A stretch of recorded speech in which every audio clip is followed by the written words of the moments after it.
안녕하세요. 서울 근교에 살고 있는 이혼한 지 얼마 되지 않은 30대 여자예요. 이혼 사유는 남편이 제가 싫어졌다는 것이었는데요. 한때는 제가 없으면 하루도 살 수 없다던 사람이었는데 이혼할 무렵엔 함께 있는 것이 숨 막힌다고 하더라고요. 꼴도 보기 싫다면서요. 그렇게 남편과 이혼하고 난 후 그 인간과 재회하게 된 것은 응급실이었네요. 이혼 후 어떤 일이 일어났는지 들어보실래요? 대학병원에서 간호사로 일하면서 같은 병원 의사였던 남편을 만나 결혼했거든요. 그리고 몇 년 뒤 남편은 독립해서 새 병원을 개원했고 전 여전히 대학병원 응급실에 남아 있었고요.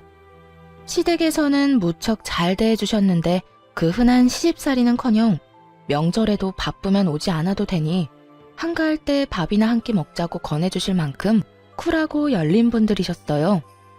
덕분에 남편과는 서로의 자리에서 각자 일에 최선을 다할 수 있었죠. 남편은 시댁 부모님의 도움으로 개원할 수 있었는데 점점 자리를 잡아가고 있었고요. 그런데 병원에 환자가 늘어나면 늘어날수록 남편이 점점 변해가기 시작하더라고요. 예민한 건 둘째치고 점점 절 배우자가 아닌 도우미 정도로 여긴다는 기분이 들 때도 있었어요. 청소는 제대로 하는 거 맞아? 이불 빨래는 언제 했어? 숨 쉴 때마다 목이 쾌쾌해. 여보, 나 밤샘 근무하고 이제 들어왔어. 눈 밑에 다크서클 안 보여? 아, 그랬어? 그러면 오늘은 집에서 쉬면서 대청소랑 이불 빨래 싹 좀 해. 하는 김에 에어컨도 좀 닦고 말이야. 에어컨 청소는 주기적으로 하고 있는 거 맞지? 이 집엔 나 혼자 사는 거야? 어떻게 모든 일을 나만 해? 당신도 손 있고 발 있잖아. 심지어 당신은 야간 진료는 하지도 않잖아. 내가 밤새워 고생하고 온 날엔 당신이 살림 좀 해주면 안 돼? 나도 힘들어. 누가 당신 보고 안 힘들대? 그런데 집안일은 나보다 당신이 더 잘하기도 하잖아. 내가 해봤자 어차피 당신이 다시 하게 될 텐데 이왕 하는 거 잘하는 사람이 하면 2번 일 안 해도 되잖아. 아, 서재도 좀 치워줘. 완전 엉망진창이야. 청소뿐만이 아니었어요. 반찬 투정까지 부리더군요. 어떤 날은 반찬이 마음에 들지 않는다며 있는 대로 짜증을 내고 나가버리기도 했죠. 가장 대접도 못 받는 기분이라나 뭐라나요. 그래도 이런 남편을 보며 이해해보려고 노력했어요. 얼마나 피곤하고 힘들면 저렇게 예민해질까 하며 측은했거든요. 하지만 이런 인내심도 친정을 무시하는 태도 앞에서 결국 폭발했죠. 그날은 친정엄마의 환갑이었어요. 바쁜 남편 스케줄에 맞춰 일부러 식당을 점심시간에 예약하고 혹시나 하는 마음에 아침을 먹는 자리에서도 약속 시간과 장소를 여러 번 언급했거든요. 그런데 약속 시간이 지나도 남편은 오지 않더라고요. 연락 한 통 없이 말이에요.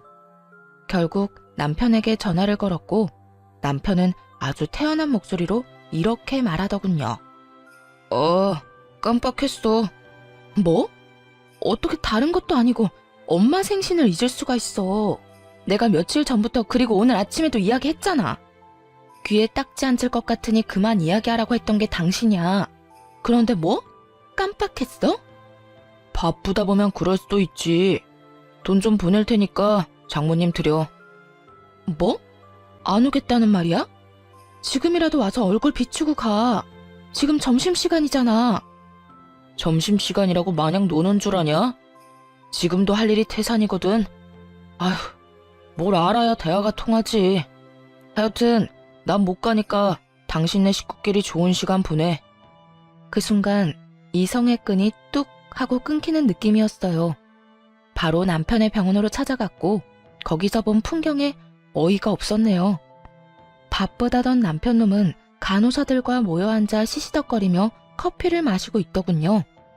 생각 같아서는 그 자리에서 남편에게 따져묻고 싶었지만 차마 입이 떨어지지 않더라고요. 남편의 체면도 있었지만 제 얼굴에 침 뱉는 짓이란 걸 알고 있었으니까요. 가까스로 화를 참고 남편과 함께 진료실에 들어갔어요. 아니, 여기는 왜 쫓아온 거야? 몰라서 물어? 바쁘다며. 당신한텐 커피 마시는 일이 바쁜 일이니? 다른 날도 아니고 환갑이야, 환갑. 그런 날에 간단하게 점심 한 끼 먹는 것도 그렇게 힘이 들어? 아, 깜빡했다고 했잖아. 이미 늦었는데 가봤자 눈치밖에 더 보여? 괜히 내가 가서 분위기 망칠 바엔 안 가는 게 서로 좋잖아. 지금 그걸 말이라고 해? 당신 일정 맞춘다고 이 근처로 예약했고 시간도 일부러 점심시간으로 잡은 거야. 그런데 당신이 빠지는 게 말이 돼? 그까지 환갑이 뭐라고 이 유난을 떨어? 그냥 생일이잖아.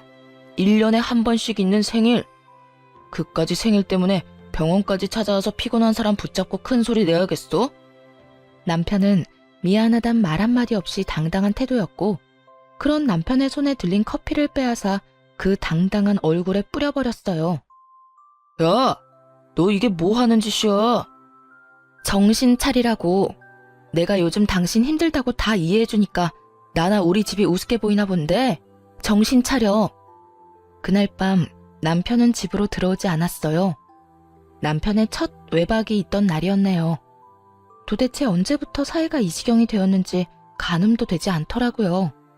복잡한 생각에 잠겨 째깍째깍 흘러가는 시간을 보며 애를 태우던 그때 시모에게서 전화가 왔어요.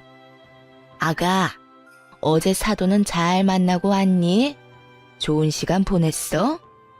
다정한 시모의 목소리를 듣는데 참았던 눈물이 터져 나왔네요. 아무런 대답도 하지 못하고 대성통곡을 하는데 시모는 아무 말도 하지 않고 가만히 기다려주시더군요. 그렇게 한참을 울고 나니 진정이 되었고 그제야 무슨 일이냐고 물어보시더라고요. 어머님, 그게 어제 그의 생신 자리에 오지도 않았어요. 바쁘다고요. 그래서 병원 찾아갔더니 간호사들이랑 커피 마시고 있더라고요. 그 모습이 너무 화가 나서 얼굴에 커피를 부어버렸는데 자기도 화가 많이 났는지 집에 안 들어왔어요. 뭐? 그러면 외박을 했단 말이야? 네. 병원 일로 점점 예민해지기 시작하더니 이젠 뭘 어떻게 해야 할지 모르겠어요. 이 녀석이? 우리가 알아서 할 테니 넌 가만히 있거라. 그날 저녁 시댁에선 저와 남편을 불렀고 시댁에 도착했을 즈음엔 이미 한바탕 난리가 났더라고요. 벼락같이 호통을 치는 시부와 그런 시부 앞에 무릎 꿇고 앉아있는 남편. 남편은 아무 말도 못하고 고개만 숙이고 있더군요. 이 녀석아, 내가 너 이딴 식으로 집사람 마음고생시키라고 병원 열어준 줄 알아? 대학병원 있을 때보다 사는 게 편해졌으면 가정에 더 잘할 생각을 해야지. 그걸로 네 마누라한테 생색이나 내고 바쁘다는 핑계로 사돈 어른 생신도 나몰라라 해? 생색이 아니라 정말 피곤해서 좀 예민해진 거예요. 생신은 정말 깜빡했어요, 아버지. 그런 정신머리 가지고 병원은 어떻게 이끌어가는 게야? 이딴 식으로 굴 거면 지금이라도 간판 내리거라. 아버지, 제가 잘못했어요. 앞으로는 절대 그런 일 없도록 할게요. 너 이 녀석, 다신 이딴 일로 집사람 눈에서 눈물 빼지 마라. 알겠어? 네, 알겠어요. 여보, 내가 미안해. 앞으로 이런 일 없도록 할게. 약속해. 개원 당시 워낙 받은 도움이 커서 시부모님들 말씀이라면 꼼짝도 못하던 남편이었죠.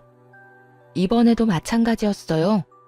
진심이라고는 느껴지지 않았지만 용서를 구하기는 하더라고요. 그리고 한동안은 잘하는 척도 했고요.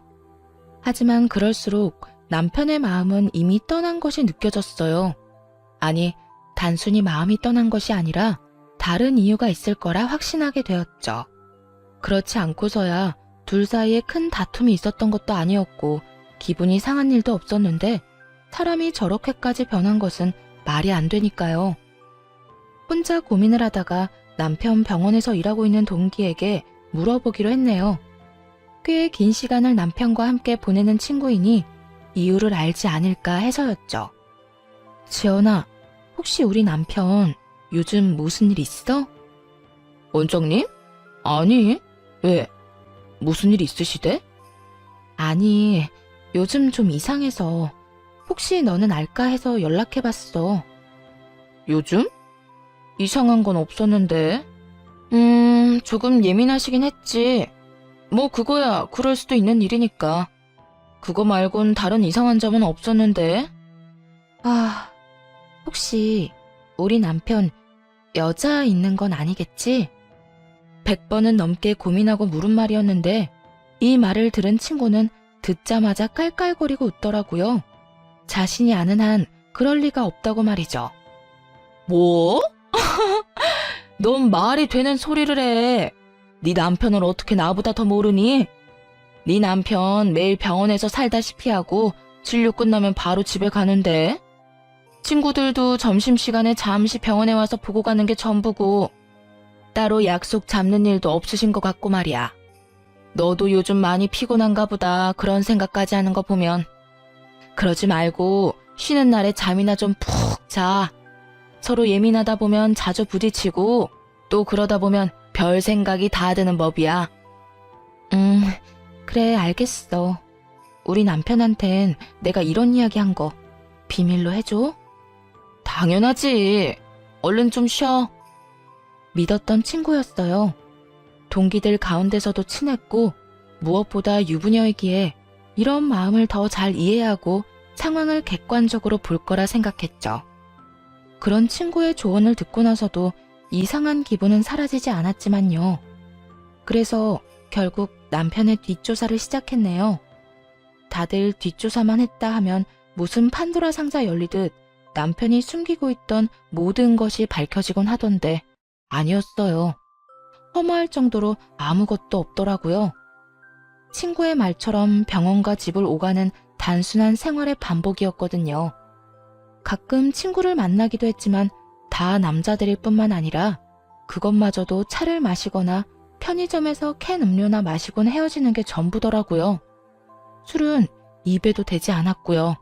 병원에서 회식을 해도 1차에서 끝내곤 혼자 병원에 들러 나머지 일을 보곤 집으로 돌아오곤 했더군요. 딱히 뭐가 나오지 않아 다행스럽긴 했지만 정작 아무것도 나오지 않으니 한장할 노릇이었어요.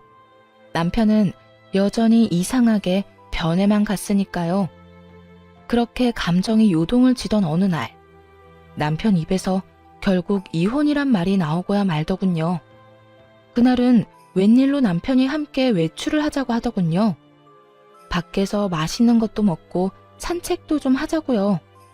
그간 좀 소원하긴 했어도 다시 잘 지내볼 생각은 있구나 하는 마음에 한껏 꾸며입고 외출길에 나섰죠. 들떠서 밝은 목소리인 저와는 달리 남편은 건성건성 대답만 하더라고요. 여보, 여기 진짜 오랜만이다. 여기 기억나? 여기서 우리 첫 데이트 했었잖아. 기억해.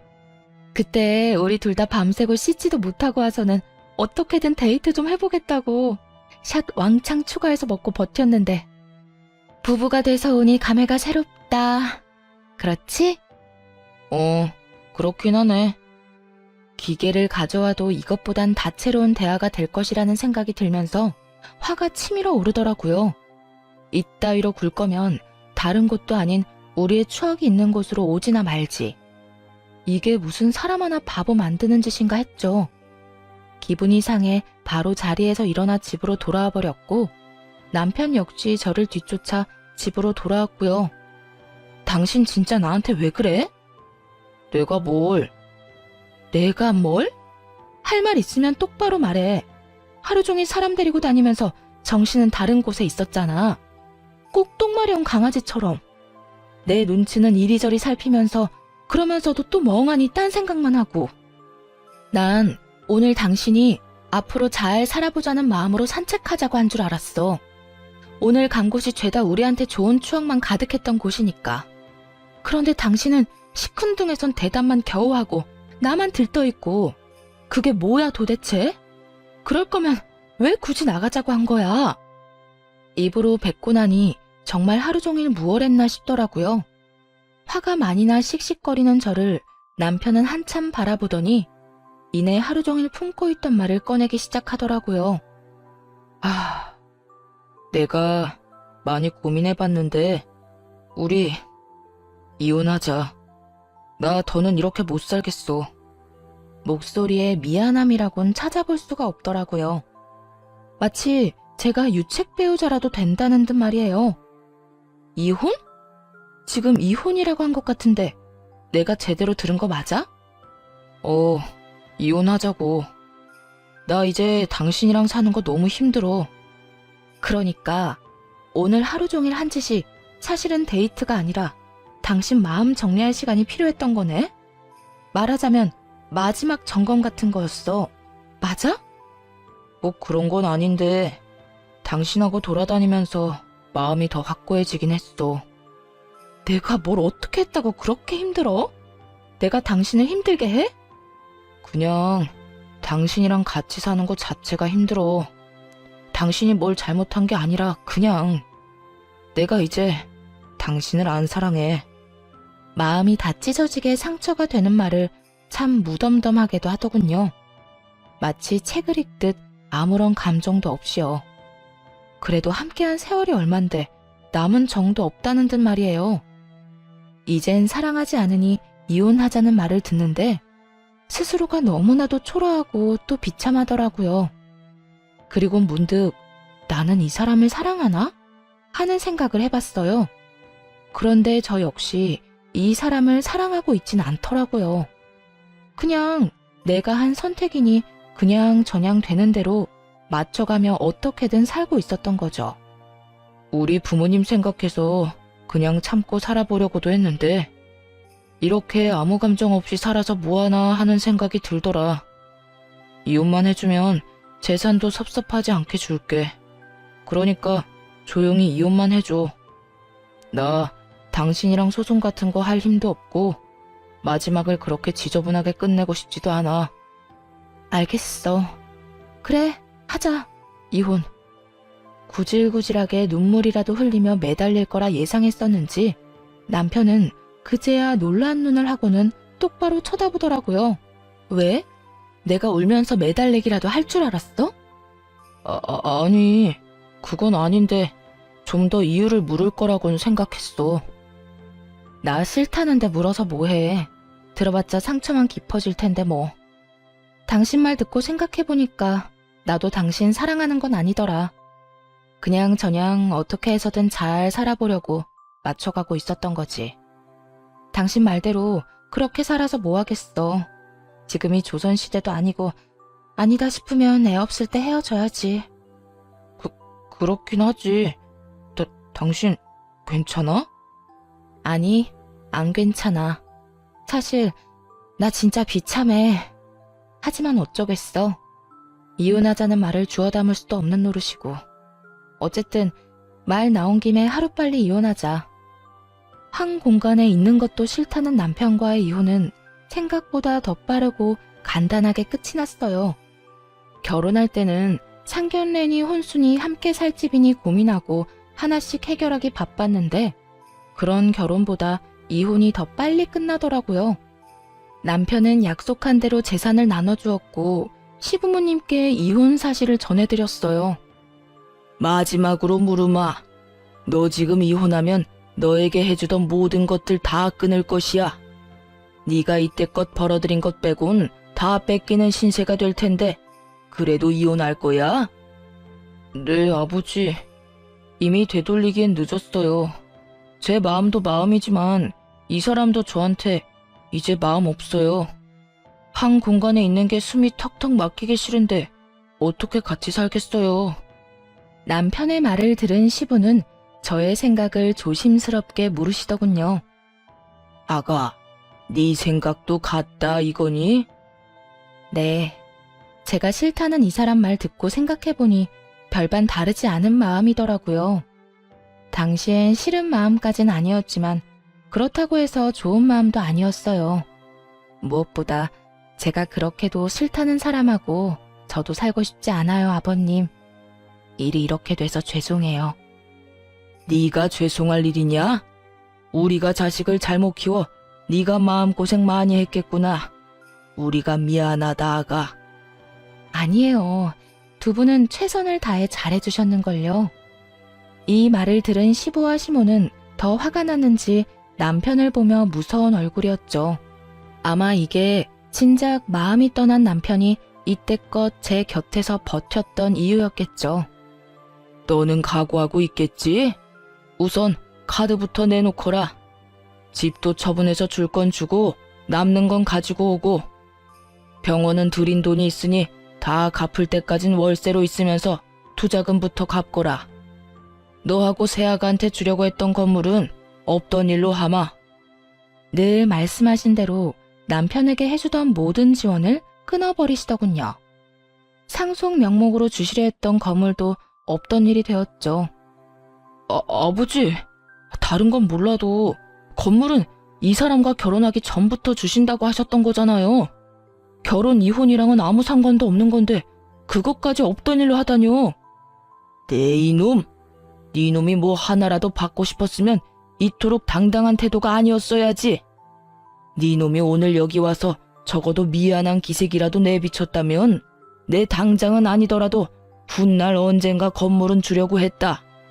그런데 지금 미안한 척만 하지 진심 어린 반성이란 없지 않느냐? 겉으로 나타나는 게 그 정도인데 네 속은 오죽하겠어. 모르긴 몰라도 잔치가 열려도 10대 번은 더 열렸겠지. 아니에요.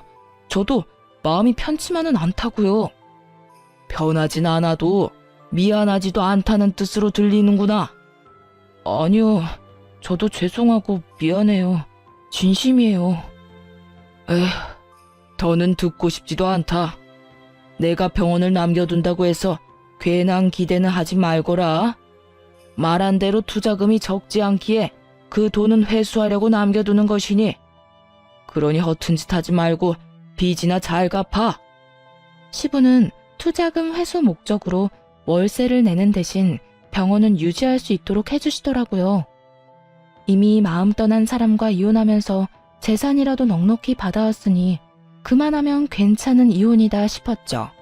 거기에다 남편이 가진 것까지 다 신기루가 되어 사라졌으니 복수도 이만하면 되었다고 생각하기도 했습니다. 비록 제대로 된 이유는 끝까지 알 수 없었지만 말이에요.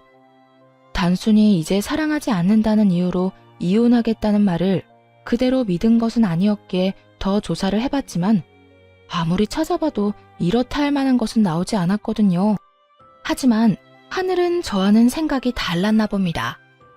운명의 장난인지 전 남편과 이혼하고 2달쯤 뒤 이혼의 진짜 이유를 알게 되었으니까요. 그리고 제대로 된 복수도 하게 되었고요. 그날도 응급실에서 근무를 하고 있었어요. 크고 작은 사고가 많은 응급실이라 늘 긴장된 상태로 대기하는 편인데 그날따라 유난히 심하게 두근거리더라고요. 오늘따라 왜 이렇게 안절부절 못해? 집에 무슨 일 있어? 이혼한 돌싱녀가 집에 일이 있을 게 뭐가 있어. 그냥 계속 뭐가 이상해. 느낌이 싸해. 그렇게 주변에서도 제 불안을 느낄 정도의 싸한 예감이 이어지던 그때 큰 교통사고로 인해 긴급한 상황의 환자가 연이어 들어오더군요. 급하게 환자를 향해 달려갔고 환자의 얼굴을 확인하고는 그 자리에서 아무것도 못한 채 멍하니 서 있을 수밖에 없었습니다. 그 환자는 바로 남편과 제 동기 친구였거든요. 전 남편의 호의로 한 차에 타고 있었다기엔 새벽 3시에 가까운 시간. 누가 봐도 불륜임을 알 수 있는 상황이었어요. 심지어 임신 상태더군요. 아빠가 누구인지 쉽게 확인할 수도 없는 아이를 말이죠. 멍해서 억장이 무너지는 기분조차 들지 않더라고요. 아니, 오히려 그제야 왜 이혼까지 하게 되었는지 이해가 되며 속이 뻥 뚫리는 기분마저 들었어요. 배신감이요? 그딴 감정도 들지 않았어요. 그저 두 사람이 저를 속이고 어떻게 외도를 저질러 왔는지 그 과정이 머릿속에 쉽게 그려지더라고요. 흥신소에서도 두 사람의 외도 증거를 잡지 못한 이유는 병원에 있었죠. 병원에는 뒷문이 있었는데 간호사들도 알지 못하는 전 남편의 진료실 뒤편에 있는 작은 문이었어요.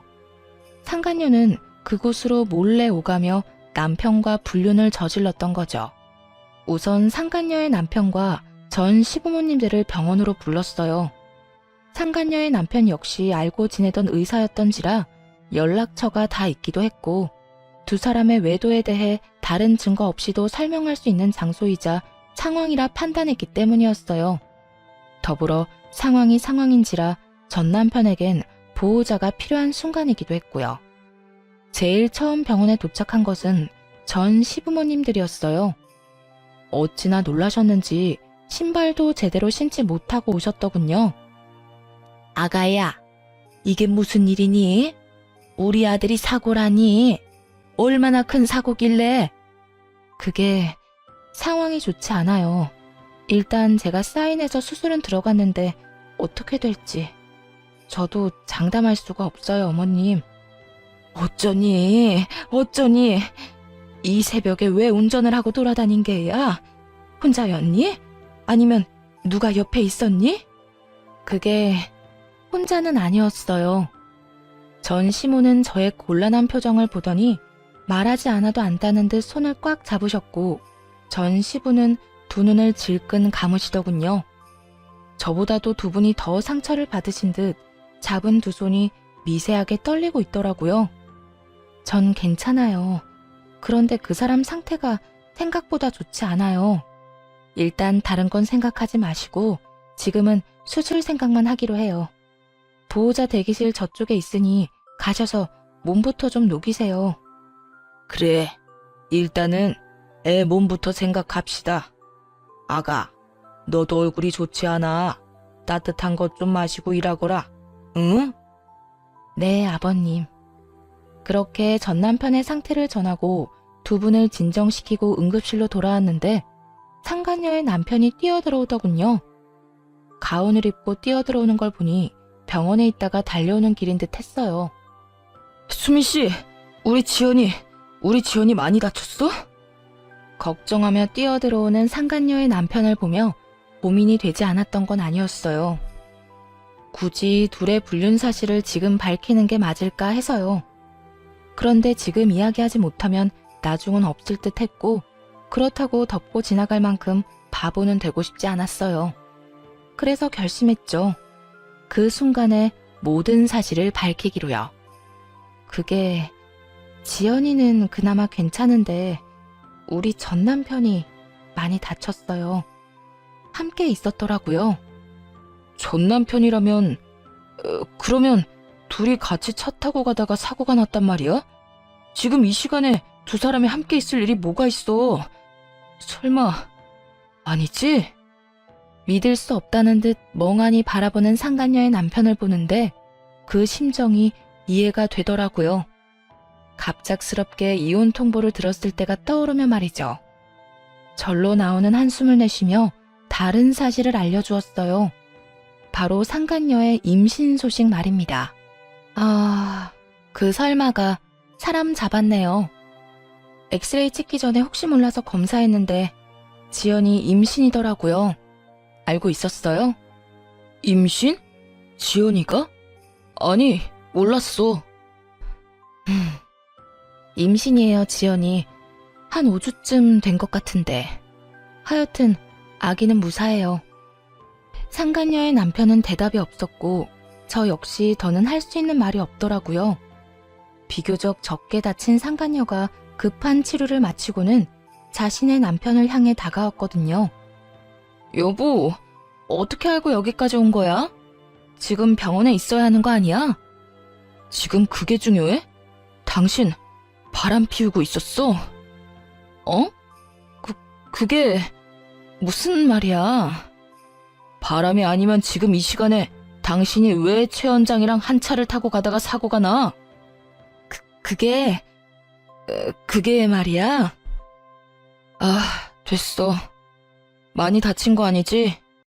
치료 받을 거 받고 퇴원하는 대로 이혼 준비나 해. 나도 바빠서 병원 가야 하니까.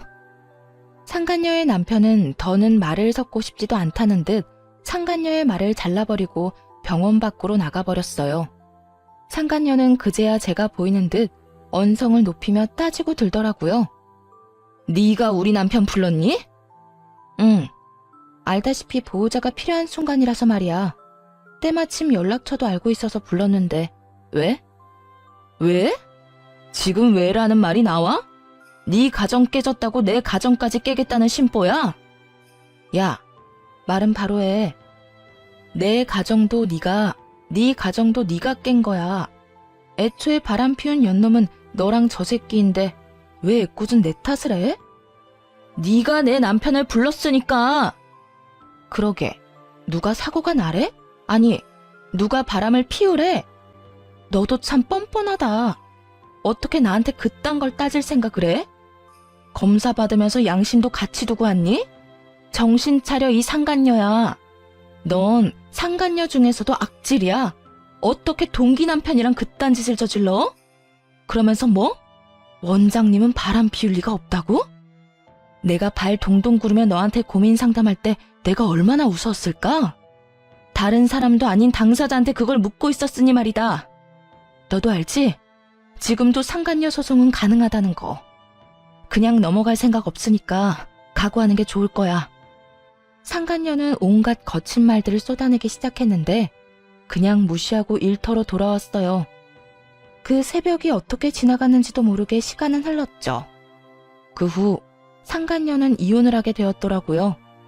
듣기론 막상 이혼이 진행되자 상간녀는 담담하게 그 상황을 받아들이고 이혼했다더군요. 하긴 뱃속에 애도 있으니 나름 현명한 판단을 한 것이었겠죠. 그 아기로 인해 앞으로 어떤 일이 일어날지도 모르고 말이죠. 저 역시 상간녀를 상대로 위자료를 청구했고 이혼은 순순히 했으면서도 위자료는 주기 싫었는지 다시금 찾아와 득달같이 따지고 들더라고요. 뻔뻔하게도 말이죠. 야, 너 꼭 이렇게까지 해야겠어? 너 때문에 나까지 이혼하는 꼴 봤으면 됐잖아. 그랬으면 됐지. 꼭 상간녀 소송까지 해야겠어? 넌 이미 이혼도 했잖아. 어찌나 뻔뻔한지 얼굴에 침이라도 뱉어주고 싶은 마음이었네요. 그냥 내쫓아버릴까 하는 생각이 들기도 했지만 뱉어내는 말들이 너무나도 주옥 같아 대꾸하지 않고는 못 견디겠더군요. 이혼하면 너희가 바람 피우는 게 없던 일이 되니? 너 때문에 내 가정이 다 찢어진 게 없던 일이라도 되냐 이 말이야. 그렇게 소송이 무섭고 돈이 아까웠으면 애초에 그딴 짓은 하지 말았어야지. 여기까지 찾아올 정성으로 차라리 용서를 구해보지 그랬어. 그랬으면 지금 이런 일은 없었을 텐데 말이야. 뭐 이미 늦었지만. 그래, 내가 다 잘못했고 너한테 죽일 년이니까 상간녀 소송 그거 하지 마. 우리 그래도 한때는 친구였잖아. 그러니까 소송만은 하지 말아줘. 응? 상간녀는 애원에 가까운 부탁을 했지만 소용없는 짓이었죠. 결국 소송을 통해 위자료를 받아냈으니까요. 이제 남은 것은 전 남편이었어요. 전 남편의 상황은 생각보다 더 좋지 않았어요. 도대체 어떻게 사고가 난 것인지 하반신 불구는 물론이고 상반신도 한쪽은 마비 증상이 있는 상태였어요.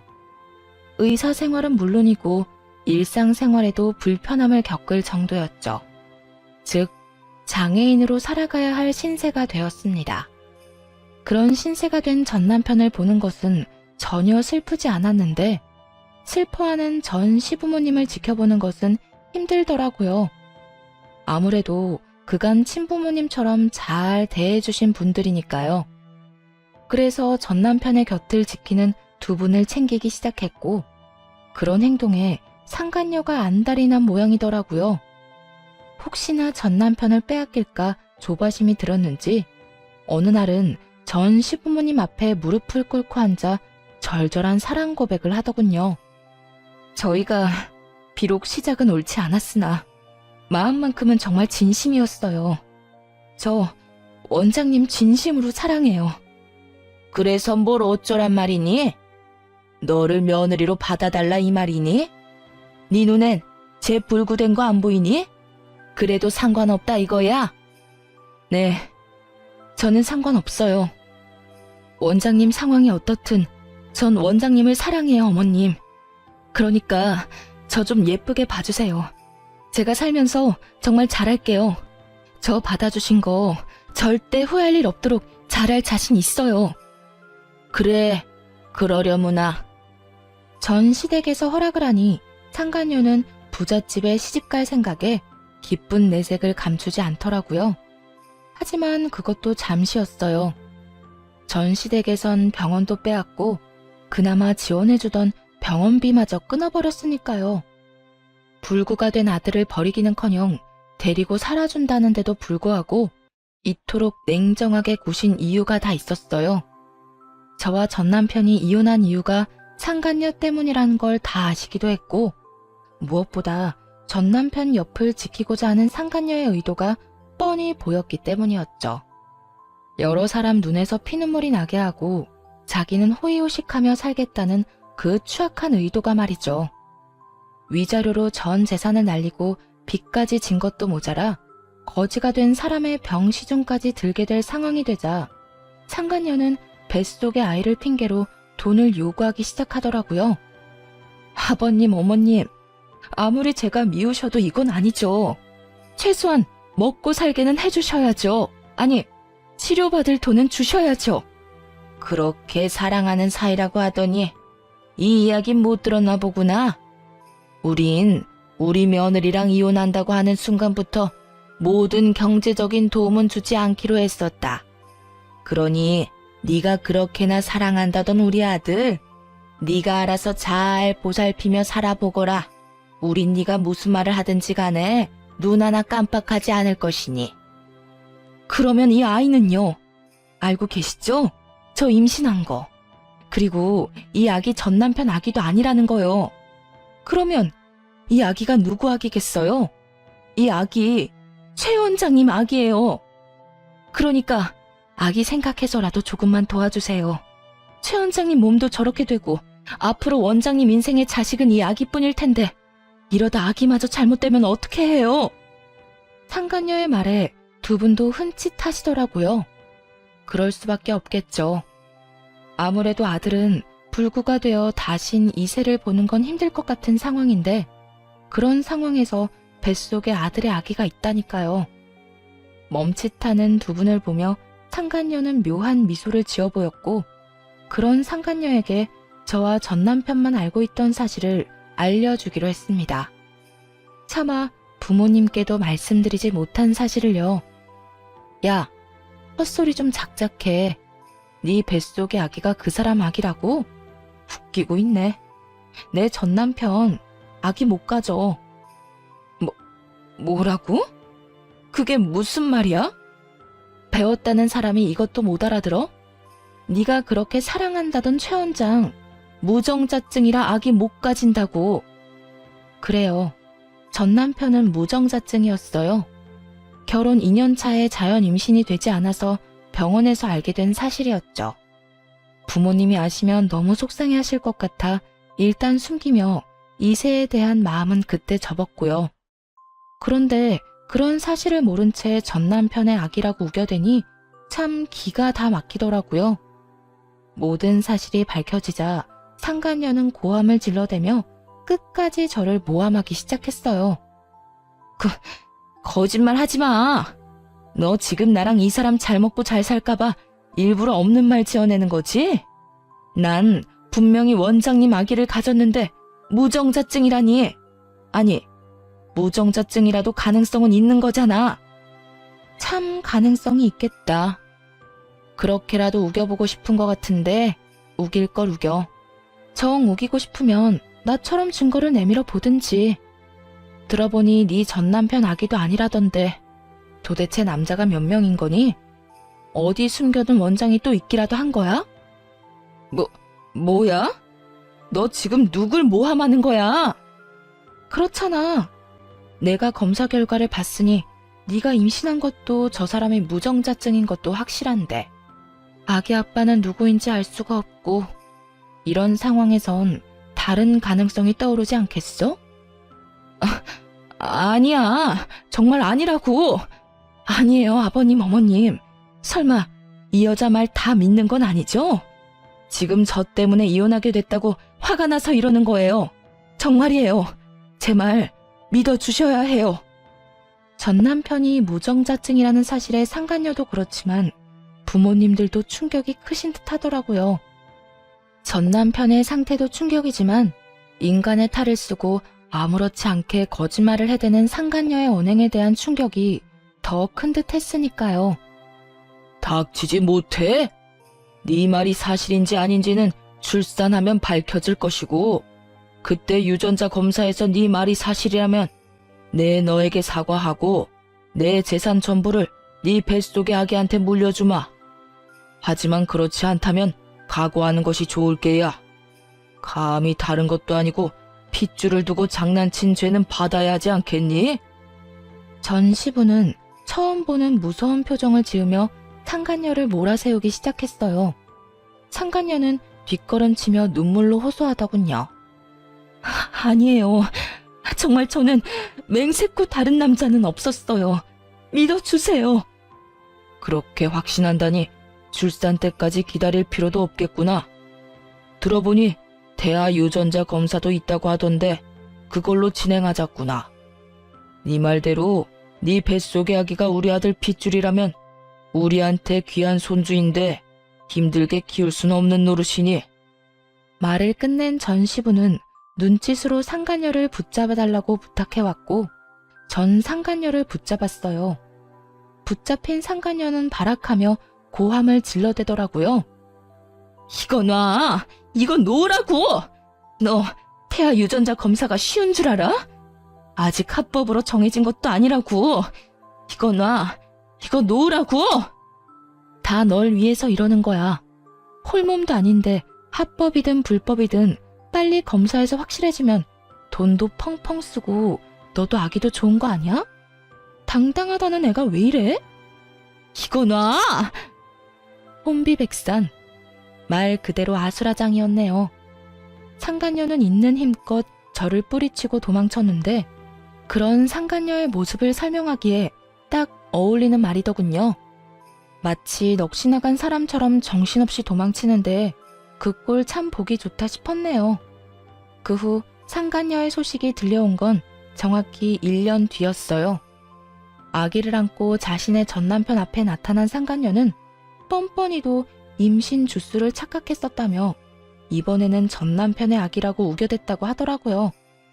순순히 넘어갈 리 없었던 전남편은 유전자 검사를 했고 결과는 당연하게도 그와는 일치하지 않는 것으로 나왔다고 하네요. 그래서 다시 한번 떠들썩했다고 동기들이 알려주더군요. 이야기 들었어? 그 상간녀가 안고 온 아기 전남편 아기도 아니래. 이번에 우리 병원에서 유전자 검사했는데 또 불일치. 그래서 난리도 아니었어. 상간녀는 무조건 검사가 잘못됐다고 하고 전남편은 꺼지라고 소리 지르고 전남편은 아니라고 생각하면서도 살짝 기대한 모양이더라고.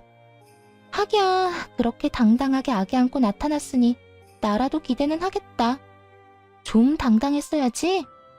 뻔뻔하기는 진짜 뻔뻔하다. 금방 밝혀질 거짓말을 어쩌면 그렇게 당당하게 할 수 있는지. 그나저나 네 전남편 애는 확실하게 아닌 거 맞아? 확실하게 아닌 거 맞아. 그건 내가 확신할 수 있어. 그래서 걔는 어떻게 됐어?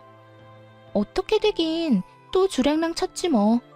사기죄로 고소한다는 말까지 나오니까 겁났는지 도망가더라. 들어보니까 친정에서도 남 부끄럽다고 나몰라라 한다던데. 꼴 좋다. 그러게 다른 사람도 아니고 너한테 그딴 짓을 하래? 벌 제대로 받는 거야. 네 전남편도 그렇고 그 상간녀도 그렇고. 그러면서 진짜 아기 아빠는 누구인가에 대해 한동안 입방아에 오르락내리락거리기도 했죠. 한바탕 소동이 끝나고 전남편은 병원에서 퇴원해 요양원으로 가게 되었어요. 아무래도 집에서는 관리가 힘들고 재활도 함께 진행해야 하니 요양원에서 지내며 전문가들의 도움을 받기로 한 것이죠. 휠체어 신세가 된 전남편을 보니 아무래도 마음이 좋진 않았는데 그런 마음조차 확 날아갈 만한 일이 있었네요. 퇴원하는 날 저를 향해 갖은 악다구니를 쏟아냈으니까요. 또 내가 이 꼴이 돼서 속으론 통쾌하지?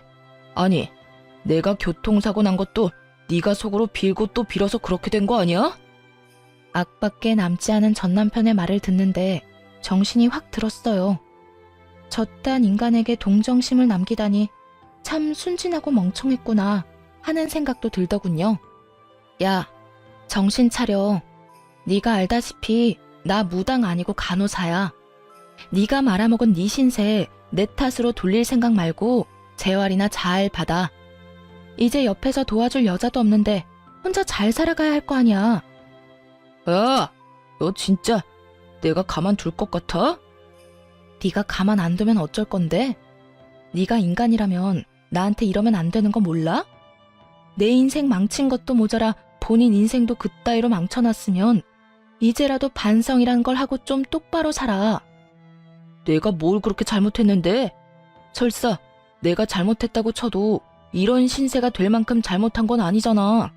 난 억울해. 억울하다고. 난 너 때문에 하루아침에 가정도 깨지고 인생도 망가졌어. 내 잘못은 하나도 없었는데 내 마음은 산산조각이 났다고. 그런 내 앞에서 네 억울함을 호소하고 싶니? 내 원망이나 하고 싶냐고. 넌 정말 끝까지 나에 대한 배려나 미안함 따위는 전혀 없구나. 너야말로 어떻게 나한테 이렇게까지 해. 이혼할 때도 나지 않았던 눈물이 그제야 나더라고요.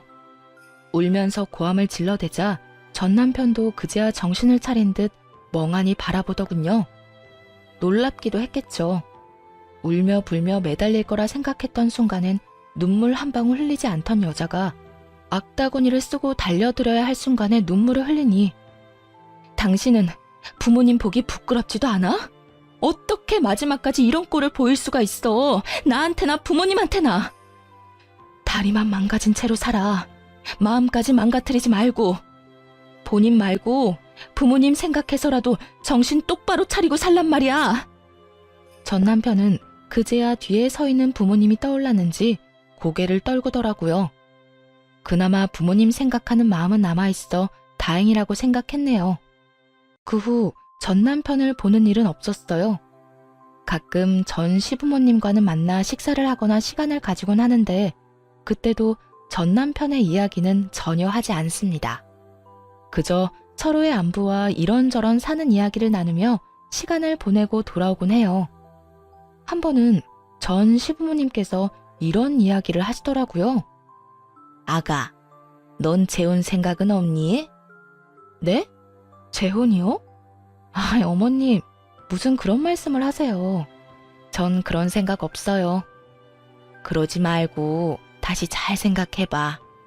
너희 부모님도 내심 네가 다시 시작하길 원하실 거야. 우리도 그렇고 말이야. 우리 아들 잘못 때문에 그렇게 된 거지 네 잘못은 없었잖니. 세상 남자들이 다 우리 아들 같진 않아. 가정적이고 좋은 남자가 얼마나 많은데. 나이도 아직 젊은데 잘 생각해 보려무나. 너 시집 간다고 하면 혼수는 우리가 해주마. 네가 정말 딸 같아서 하는 말이야. 너무 걱정하시는 것 같아 대답은 잘 생각해 보겠다 했지만 재혼 생각은 전혀 없는 상태예요. 마음에도 정해진 양이 있다고 하는데 이미 전 남편에게 온 마음을 다 쏟은 것 같거든요. 사랑도 미움도 무관심도 말이에요. 언젠가 이 마음들이 다시 채워진다면 그때는 다시 좋은 사람을 만날 수도 있지 않을까요? 요즘 전 병원을 그만두고 휴식을 취하고 있는 중이에요. 너무 많은 일이 있기도 했고 간호사라는 직업에 대한 회의감이 들어서요. 갈림길에 서서 고민을 하는 단계라고나 할까요? 요즘엔 유아교육에 대해 공부를 하고 있긴 한데 이 어두운 터널을 벗어나 무엇을 하며 살아갈지 기대되는 요즘이네요. 이로써 저의 사연은 끝이 났네요. 긴 사연 함께 해주셔서 감사합니다.